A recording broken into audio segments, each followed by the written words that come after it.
I'm ready to be your long-term, distance, low-commitment, casual girlfriend, if you'll still have me. You just hold on for 1 second. Oh, okay.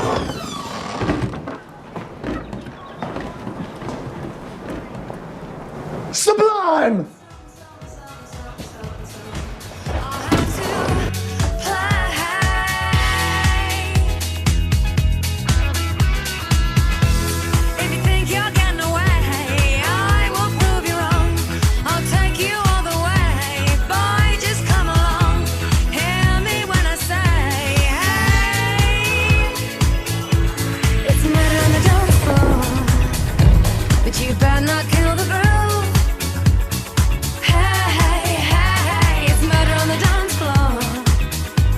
You better not steal the moves, DJ. Gonna burn this goddamn house right down. Oh, I know.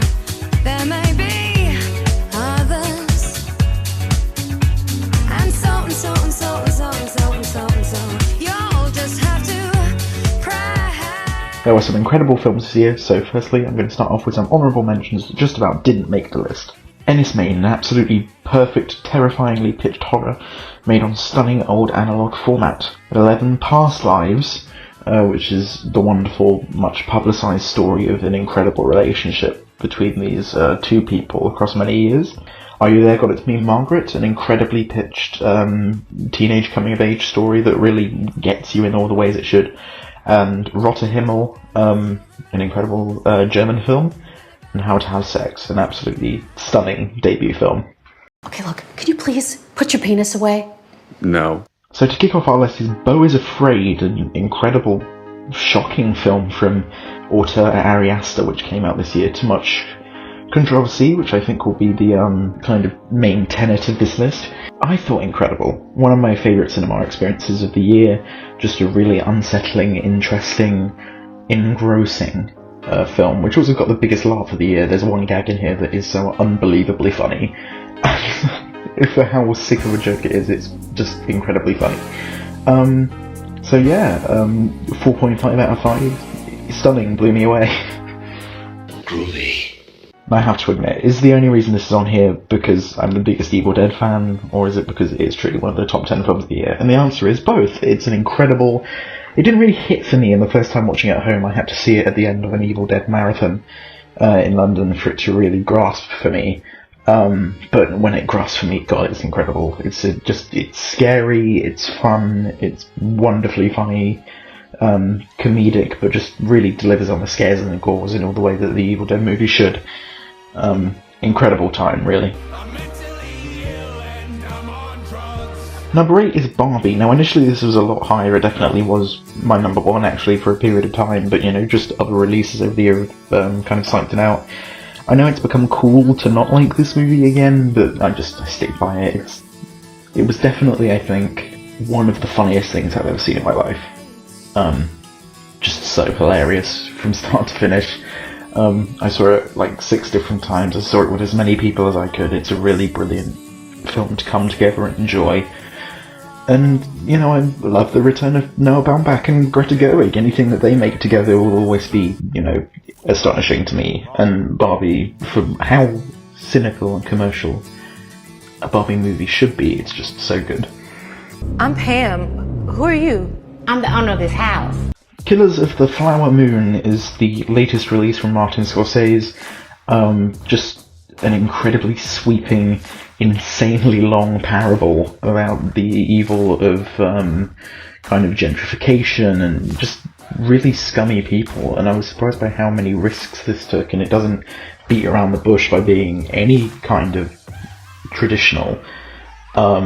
It just really goes in and, you know, sets its pace and just, you know, takes you away. It's a really stunning, intriguing film that leaves you with so many questions, and that final scene is golden, and it's getting its plaudits, and rightly so, because, you know, for Apple TV to have funded this and to let them do it and have it be as long as it is, it really is just as stellar in terms of its creativity and its interest. This is a Lamborghini up for grabs in a Mr. Beast video. And number 6 is Talk to Me, This is an absolutely astonishing debut from the Philippou brothers. I had no idea what it was going in. It was a secret screening. It opened up with a 2-minute video of the Philippou brothers laughing at us for being tricked into seeing two YouTubers' debut horror film. And it's just an incredibly special film. It wasn't creepy the first time round to me at all. It was scarier when I watched it for a second time, because I think I knew what was coming and was able to build it up in my head, but the first time it's just so fun, in the same way as I've said with a lot of the Evil Dead films, and it really, is like an Evil Dead movie to me in my brain. It gets the humour just right without being too funny. It's just all round an enjoyable film, because I think something that's underrated nowadays is you don't have to be funny to be enjoyable. And this film nails both of those things. It's really good. Honestly, 5 out of 5 for me. Close to a perfect film. It's just, it's so good. I'm sorry. You got kicked out of Harvard for hitting a guy with a car? By accident. At number 5 is The Holdovers, an incredible film that's kind of taken on a life of its own in kind of film Twitter circles. It's just an all-round incredible film. It's so funny, so heartfelt. I wasn't really into it for the first 40 minutes, but like the last hour really grips you and doesn't let go. And I haven't seen Sideways, but I'm a big fan of Giamatti, and I think him working with the writing here really is good. Cinematography is fun, but I don't know why they needed that kind of dusted old film effect, especially since it wasn't shot in film. Like, surely if you wanted that effect, to make it look like a 70s, you could have just shot it on film. I feel like, with the budget, it would be fairly inexpensive. So I'm not sure about that, but other than that, past its aesthetic, it's a really interesting and heartfelt film that, will really change your prospect on stuff, so sort out your distribution, UK. Oi! Awards voters! Look at me acting! Look! I've got some prosthetics on, and I'm doing a voice! I'm doing a voice! Number 4 is Maestro. This is going to be a controversial one, isn't it? I am a huge fan of Leonard Bernstein.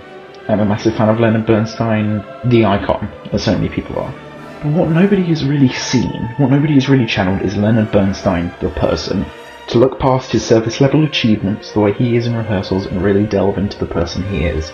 And to my mind, Bradley Cooper really understands the need for this, and really understands the performance, and really gets it pitch perfect. People say it's impersonal, a vanity project, and sure, I think there is some vanity in what Cooper is doing, absolutely, but I don't care that he's really trying.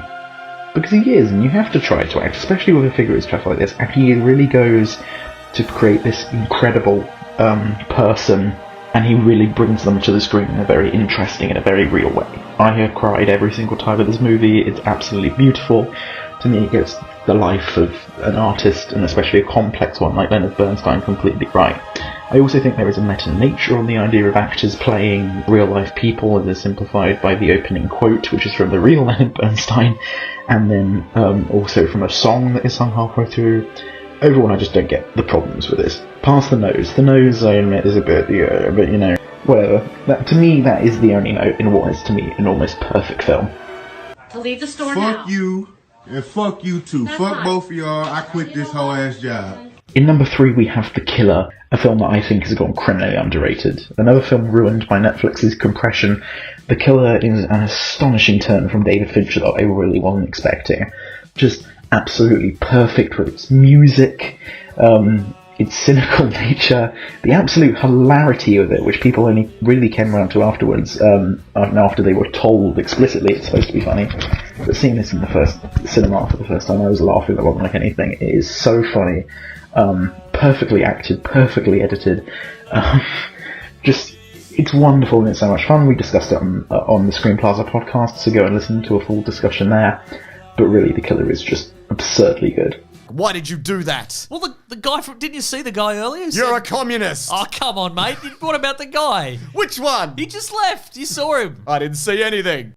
At number 2, we have Oppenheimer. Christopher Nolan's epic dominated the middle part of this year, and rightly so.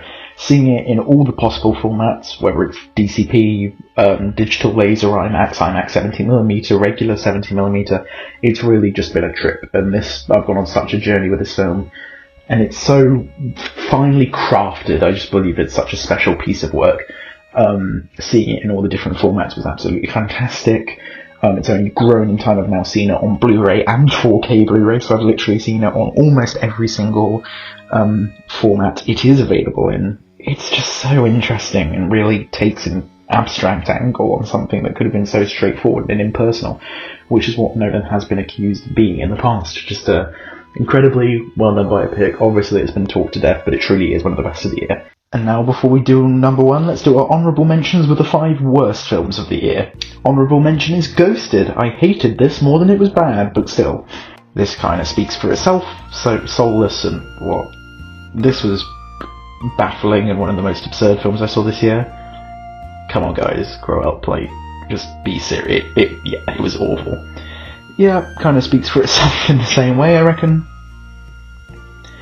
This is sad, because I really wanted it to be better, just doesn't do enough with the cameos it has besides them just showing up.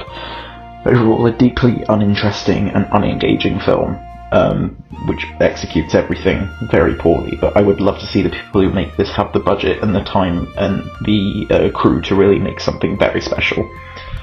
Allow it, wasteman. Big Juan ain't do nothing. All he did was rob the gas station. Y'all acting like he robbed Walmart or something. And the Screen Plaza number 1 film of the year 2023 is L'Anatomie d'une Chute, known in this country more as Anatomy of a Fall. The Palme d'Or and Palme Dog winner, Anatomy of a Fall is an incredibly written, acting masterclass in filmmaking. The script is perfect, and the acting is only brilliant. Every single person in this deserves to be in some kind of actor conversation, and it's sad because of their nationality that they just won't be considered. The lawyer's incredible, the boy's incredible, the woman's incredible, the dog's incredible, the husband's incredible. It is truly a perfect film. I enjoyed watching this so much. There's not many things that capture just the perfect energy this film gets. This is an absolute masterclass, and by far the best film of 2023. Thank you very much for watching. Screen Plaza returns in the new year with both videos, short films and the podcast, so go follow us on Spotify, subscribe and like here, and have a wonderful 2024. We'll see you in the movies.